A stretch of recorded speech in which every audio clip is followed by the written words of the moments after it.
मानव अधिकार दिवस जो है अंतर्राष्ट्रीय संस्था जो है यूनाइटेड नेशन उसके द्वारा 1948 में घोषित किया गया था। दुनिया भर में जहाँ जहाँ मानवों पर अत्याचार होते हैं, भेदभाव होते हैं, असमानती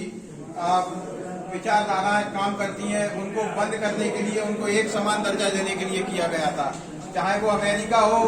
जहाँ काले गोरे का भेदभाव हो, मजदूरों के लिए बहुत बड़ा आंदोलन हुआ, यूरोप हो जहाँ सबसे पहले समाजवादी क्रांति हुई, रूस की क्रांति हो, अफ्रीका में हो, वहाँ लेकिन जो काले गोरे का रहा, मजदूरों का रहा, उसका सेम हमारे देश में जो रहा वो शोषण का रहा। जातिगत आधार पर दोयम दर्जे का नागरिक छोटी जाति के लोगों को बनाया गया, मूलवासियों को बनाया गया।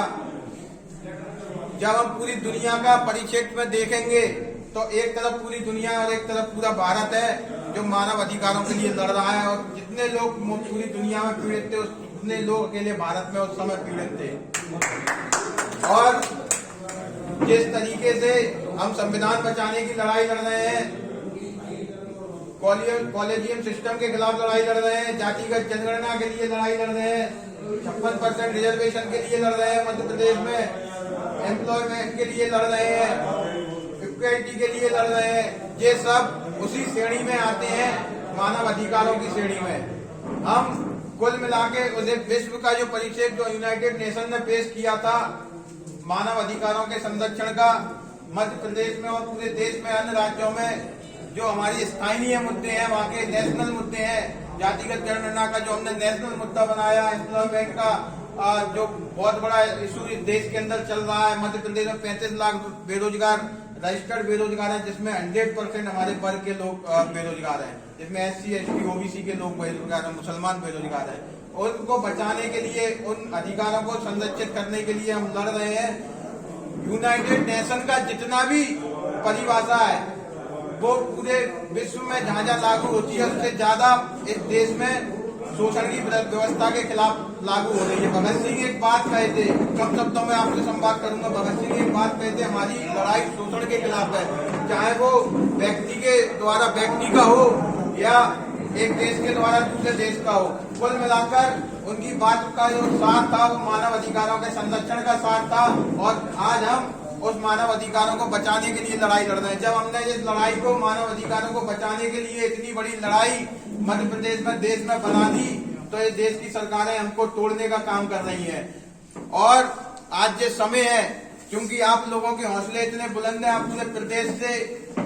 कम समय में जहाँ आए हैं, कम समय में जहाँ इकट्ठे हुए हैं, राष्ट्रीय कोर कमेटी के एक लेटर पर, आमंत्रण पर आप जहाँ आए हैं, तो आप सब लोगों का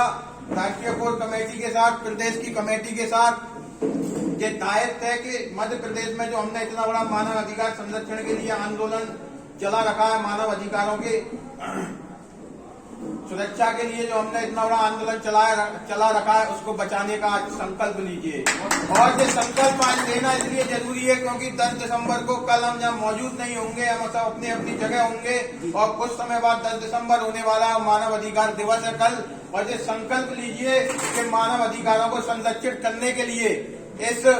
प्रदेश में, इस देश में जिस गति से हम आज तक लड़ते हुए आए हैं, भले ही ये हमें तोड़ने का काम करें, लेकिन हम उस गति से लड़ते रहेंगे। और 2023 में जब भी चुनाव होगा, 2024 में देश में जब भी चुनाव होगा, तो सबसे बड़ा मुद्दा हमारा जातिगत जनगणना का होगा। ये दोनों हाथ उठाकर संकल्प लीजिए और ये कहिए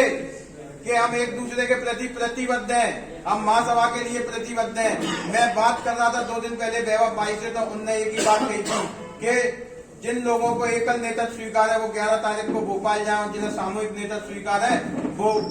9 तारीख को जहाँ है। और सामूहिक नेतृत्व का कुल मिला के मतलब इतना सा है कि अगर हमारा एक ब्लॉक का कार्यकर्ता भी, एक वार्ड का कार्यकर्ता भी है, तो भी अपनी वो राष्ट्रीय कोर कमेटी की हैसियत के तौर पर काम करता है, उसके बराबर है। मतलब अगर उसके क्षेत्र में कोई काम होता है तो हमारा राष्ट्रीय कोर कमेटी का कोई काम नहीं है, राष्ट्रीय प्रवक्ता विश्वेश दतोनिया का कोई काम नहीं है, राकेश लोधी का कोई काम नहीं है, ब्रजेंद्र यादव का कोई काम नहीं है, विधायक जी है इनका कोई काम नहीं है, वो हमारा नेता है, वहां से सामूहिक नेतृत्व है। और ये सामूहिक नेतृत्व इसलिए हम बना के रखना चाहते हैं क्योंकि हम मानव अधिकारों के संरक्षण की बात करते हैं। हम बात करते हैं कि हम ये रिजर्वेशन की हम लड़ाई लड़ रहे हैं, वो सिर्फ अकेली कोर कमेटी के लिए नहीं है, एक समाज के लिए नहीं है, उसका लाभ जो अभी बात चल रही थी ना, जो दूसरी जातियां जिनको हम जोड़ नहीं पाए, सबसे ज्यादा लाभ उनको मिलने वाला है। आज ये बात ध्यान रखिएगा, संघर्ष तुम्हारा है लेकिन लाभ तुम्हारी पीढ़ियों को मिलेगा। वो वैभव भाई समझा के चलेगा, उन जातियों को मिलेगा और वो एहसान ये रखेंगी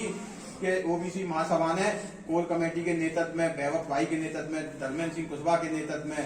राकेश लोधी, महेंद्र सिंह लोधी के नेतृत्व में, विजेंद्र यादव के नेतृत्व में ये काम करके दिया है। और जो काम आरएसएस ने असमानती विचारधारा को, मानव अधिकारों को यहाँ तोड़ने का काम किया है देश में 100 सालों में, 100 साल होने जा रहे हैं, उसको अल्प समय में 4 सालों में मतलब उनने उसके सपने को ध्वस्त कर दिया। ये आप सबकी मेहनत है, आपको इसलिए मैं धन्यवाद देना चाहता हूँ। और जब लॉन्ग टाइम की बात होगी, जैसे वैभव भाई कह रहे थे, तो आपको इनको याद रखा जाए चाहे नहीं जाए, लेकिन आपकी मेहनत को जरूर याद रखा जाएगा और आपके नाम के जिंदाबाद के नारे देश की सड़कों पे, प्रदेश की गलियों में लग रहे होंगे। मैं इतनी बात आपसे कहना चाहता हूं। और आज संकल्प ले लीजिए हाथ उठा के, और हम सब संकल्प लें कि हम अपने मानव अधिकारों को, चाहे वो 56% रिजर्वेशन की बात हो, कास्ट सेंसस की बात हो, एम्प्लॉयमेंट की बात हो, इक्वलिटी की बात हो, इक्वलिटी जो बाबा साहब का सपना था, समता मूलक समाज का, जो मानव अधिकारों को संरक्षण में सबसे बड़ी मतलब लड़ाई का हथियार है हमारे लिए, उसको हम कायम करने के लिए काम करेंगे। और जहाँ से जब